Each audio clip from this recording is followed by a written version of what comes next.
उद्देश्य। इस पाठ के अंत में आप निम्नलिखित सीखने में सक्षम हो जाएंगे।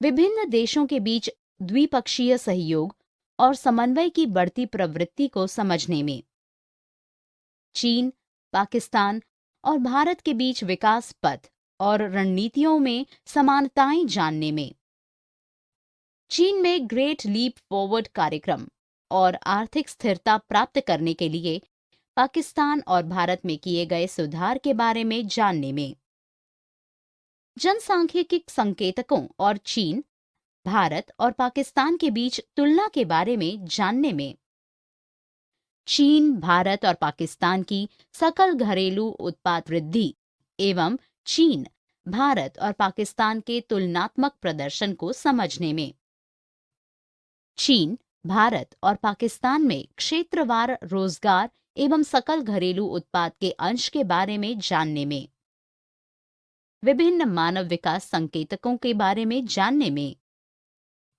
देश में मानव विकास सूचकांक की प्रवृत्ति को बढ़ाने के लिए शिक्षा और स्वतंत्रता के संकेतकों के महत्व को समझने में, विकास रणनीतियों, विभिन्न सुधार कार्यक्रमों और चीन, पाकिस्तान और भारत में उनकी सीमाओं के बारे में जानने में। भारत और इसके पड़ोसियों का तुलनात्मक विकास अनुभव। विकास मार्ग, चीन की प्रगति। चीन की व्यापार और वित्तीय गतिविधियों, प्रौद्योगिकी और नवाचार केंद्र के रूप में भारत के उद्भव और अन्य विकासशील देशों के साथ दोनों देशों की वाणिज्य और निवेश संबंधी परस्पर क्रियाओं को मीडिया के सभी रूपों में व्यापक रूप से शामिल किया गया है। सबसे महत्वपूर्ण बात यह है कि हाल के वैश्विक आर्थिक संकटों के बीच देश के विकास हेतु चीन और भारत की मांग उन्नत देशों से संसाधनों के प्रवाह में आई गिरावट के नकारात्मक प्रभावों से बचाने वाली सिद्ध हुई है। ग्रेट लीप फॉरवर्ड अभियान और चीन का पंचवर्षीय योजना निर्माण। ग्रेट लीप अभियान के पीछे केंद्रीय विचार सस्ते श्रम की भारी आपूर्ति का उपयोग करके और भारी मशीनरी के आयात की आवश्यकता से बचकर देश को औद्योगिकृत करना था। सरकार सोवियत विकास मॉडल में शामिल सामाजिक स्तरीकरण और तकनीकी बाधाओं से बचने की भी इच्छा रखती है, लेकिन ऐसा करने के लिए इसने तकनीकी समाधानों के बजाय राजनीतिक समाधानों की खोज की। पंचवर्षीय योजना निर्माण के दौरान उजागर किए गए प्रमुख कार्य कई बड़ी और मध्य आकार की औद्योगिक परियोजनाओं के निर्माण पर प्रयासों पर ध्यान केंद्रित करना था, ताकि चीन के समाजवादी औद्योगिकरण के लिए प्राथमिक नींव रखी जा सके।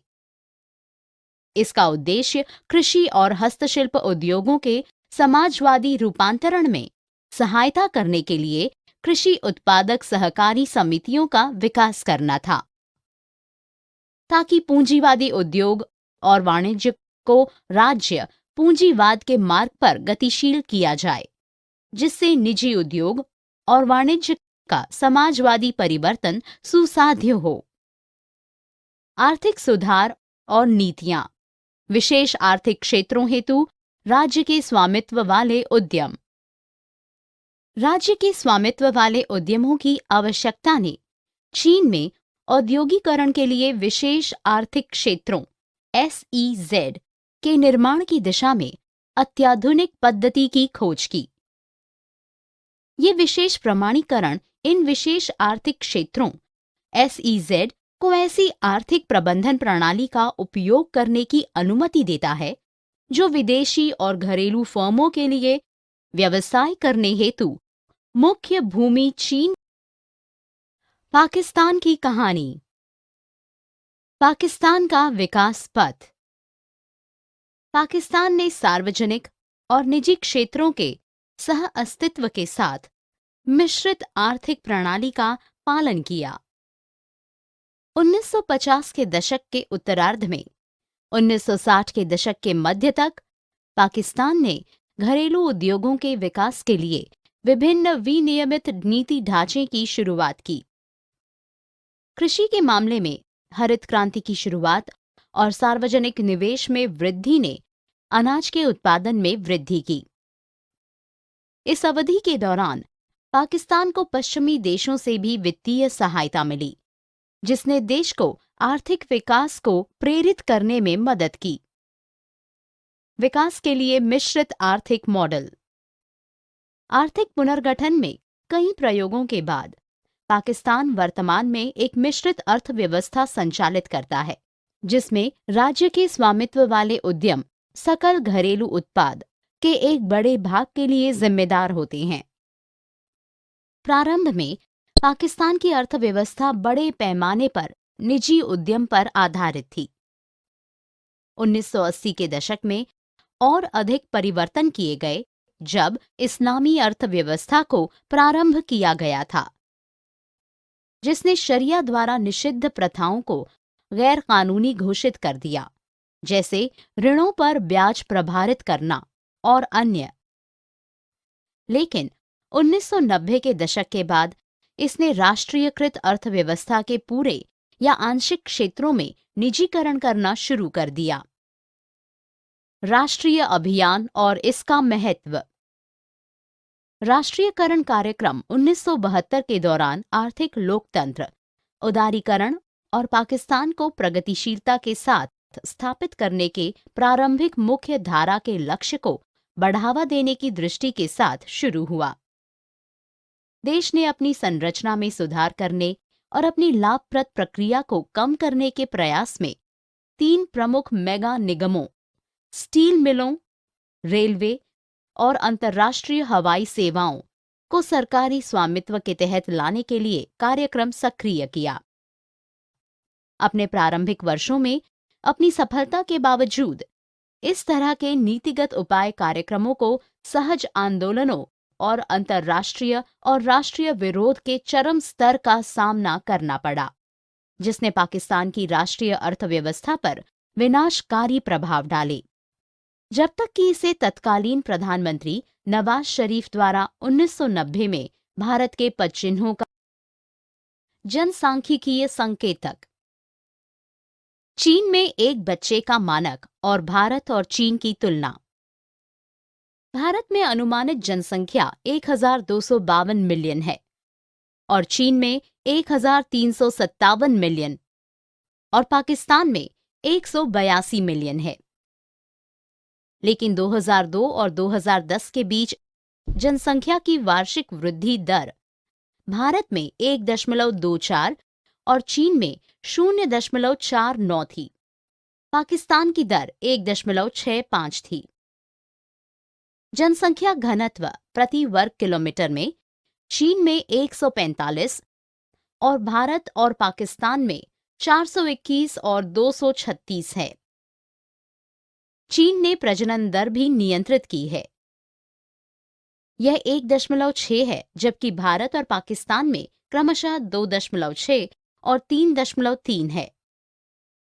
चीन में विस्फोटक जनसंख्या वृद्धि के प्रत्युत्तर में 1989 में एक बच्चे की नीति प्रस्तुत की गई थी।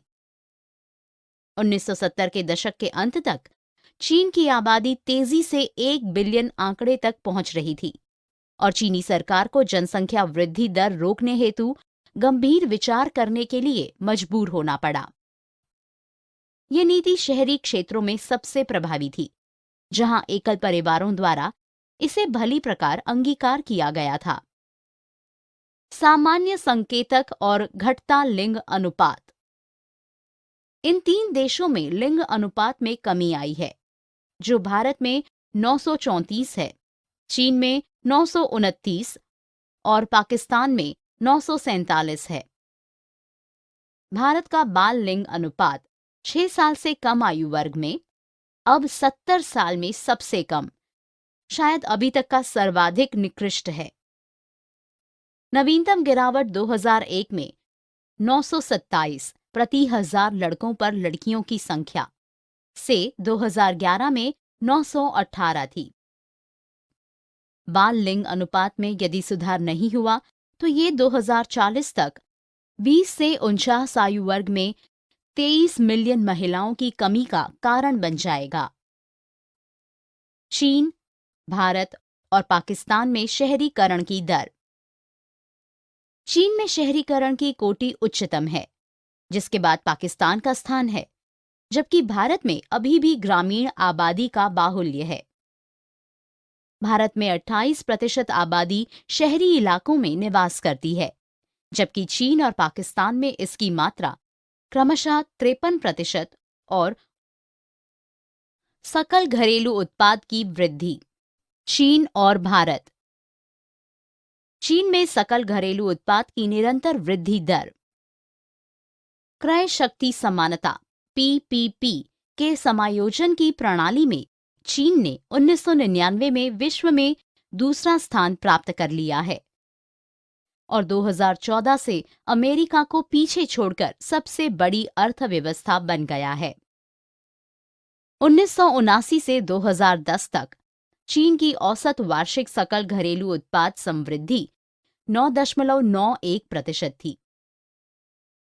वर्तमान मूल्य के आधार पर इन 32 वर्षों में देश की औसत वार्षिक सकल घरेलू उत्पाद की समवृद्धि 15.8% थी, जो 1994 में 36.41% की ऐतिहासिक ऊंचाई तक पहुंच गई थी और 1999 में 6.25% के रिकॉर्ड न्यूनतम स्तर पर थी।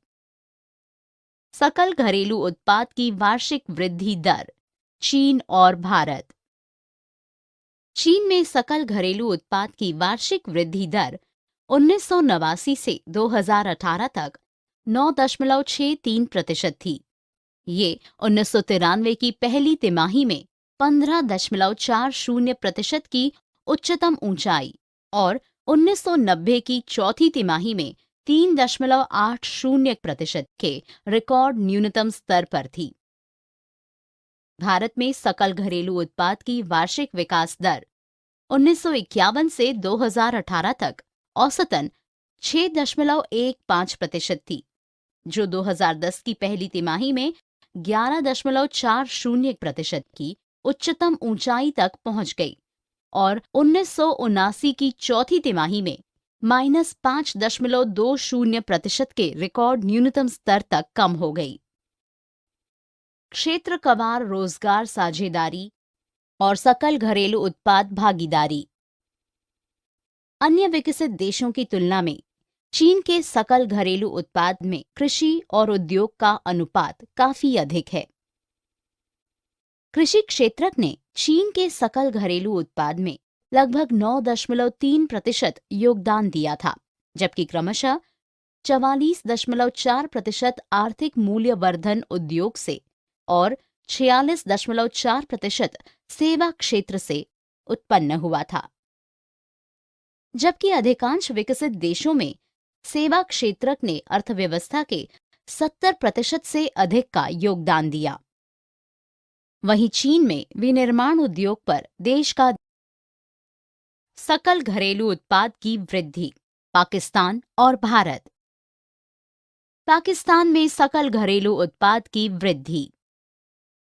1947 में स्वतंत्रता प्राप्त करने के बाद पाकिस्तान मध्यम वर्गीय और मुख्य रूप से कृषि प्रधान देश था। पहले 5 दशकों 1947 से 1997 में पाकिस्तान की औसत आर्थिक वृद्धि दर उसी अवधि में विश्व अर्थव्यवस्था की वृद्धि दर से तुलना में अधिक रही है।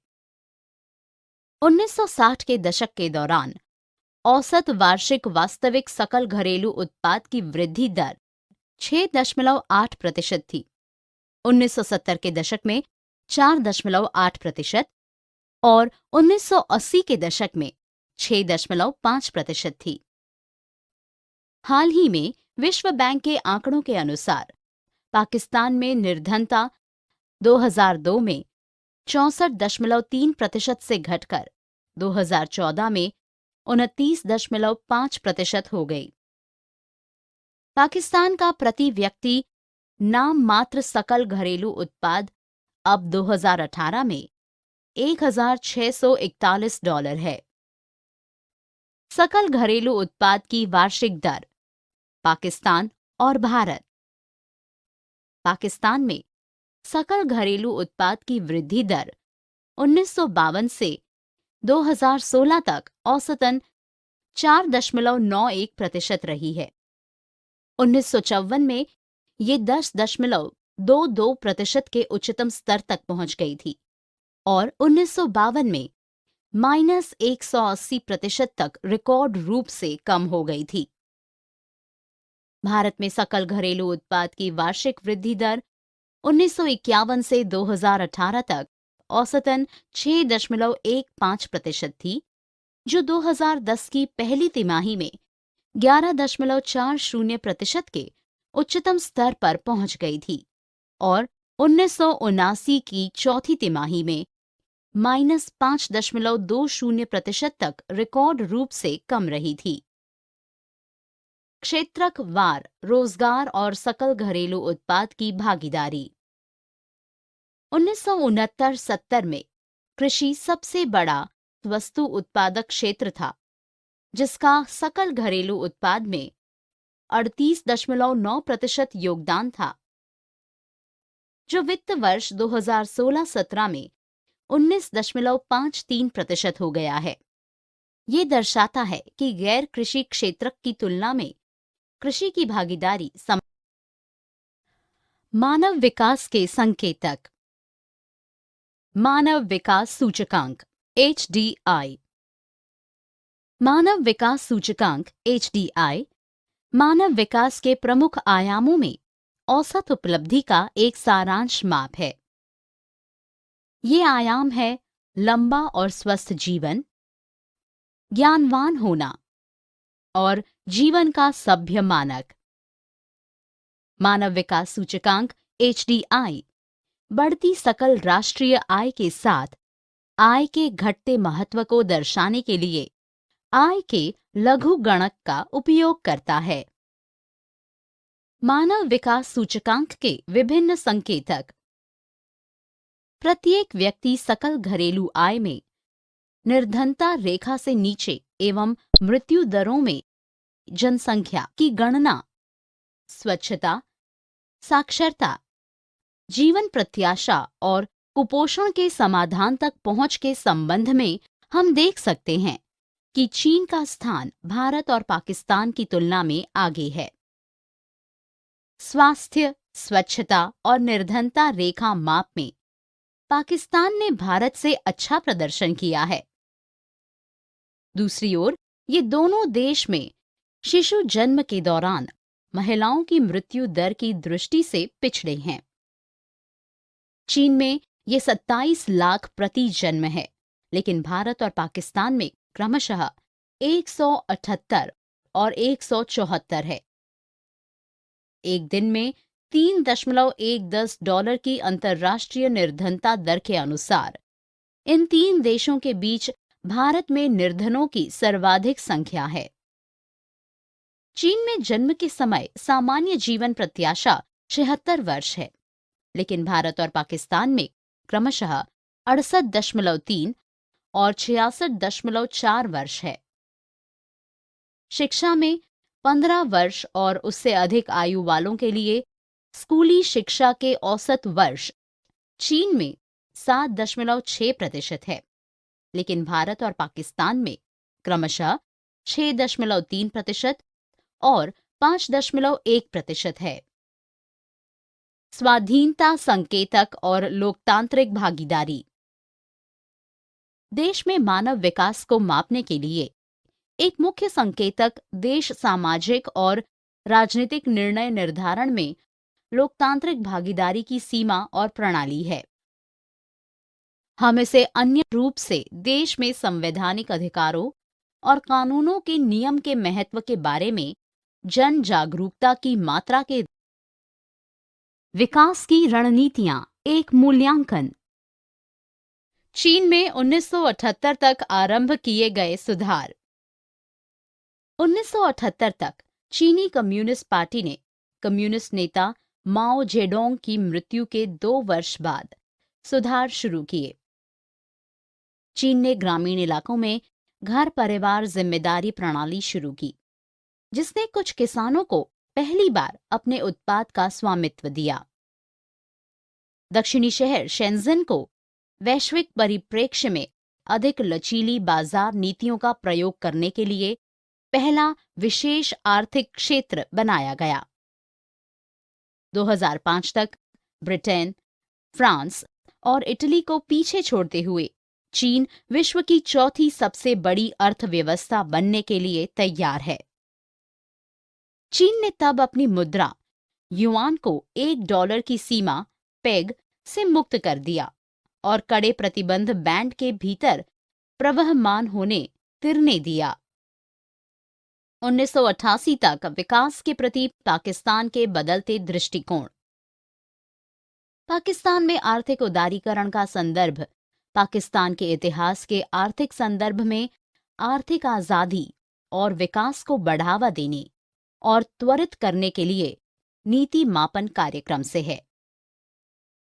देश के इतिहास में अलग अलग समय में शुरू किए गए इस कार्यक्रम का प्रयोजन और मुख्य धारा का लक्ष्य देश में राष्ट्रीय अर्थव्यवस्था और आर्थिक और सामाजिक मूल्यों हेतु सकल घरेलू उत्पाद की वृद्धि को बढ़ावा देना था।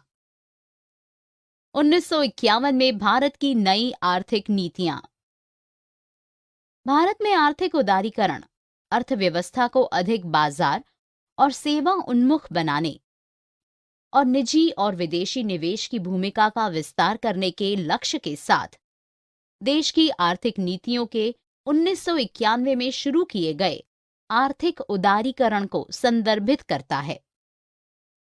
उदारीकरण के समर्थकों द्वारा देश में 1990 और 2000 के दशक में देश द्वारा दर्ज उच्च आर्थिक विकास के लिए उदारीकरण को श्रेय दिया गया है। तब से सत्तारूढ़ दल चाहे जो भी रहा हो, उदारीकरण की समग्र दिशा एक समान रही है। हालांकि किसी भी पार्टी ने अभी तक राजनीतिक रूप से कठिन मुद्दों का समाधान नहीं किया है। आर्थिक सुधारों को धारणीय बनाने वाले अवयवों का निर्धारण करने वाले कारकों के विषय में भारत में जीवंत बहस निरंतर जारी है। भारतीय सरकार सारांश। हमने जो कुछ सीखा है उसे संक्षेप में दोहराएं। निरंतर प्रतिस्पर्धा के उद्भव काल में विकासशील देश अपने पड़ोसियों द्वारा संपन्न की जा रही विकास प्रक्रियाओं के बारे में तेजी से उत्सुक होते जा रहे हैं।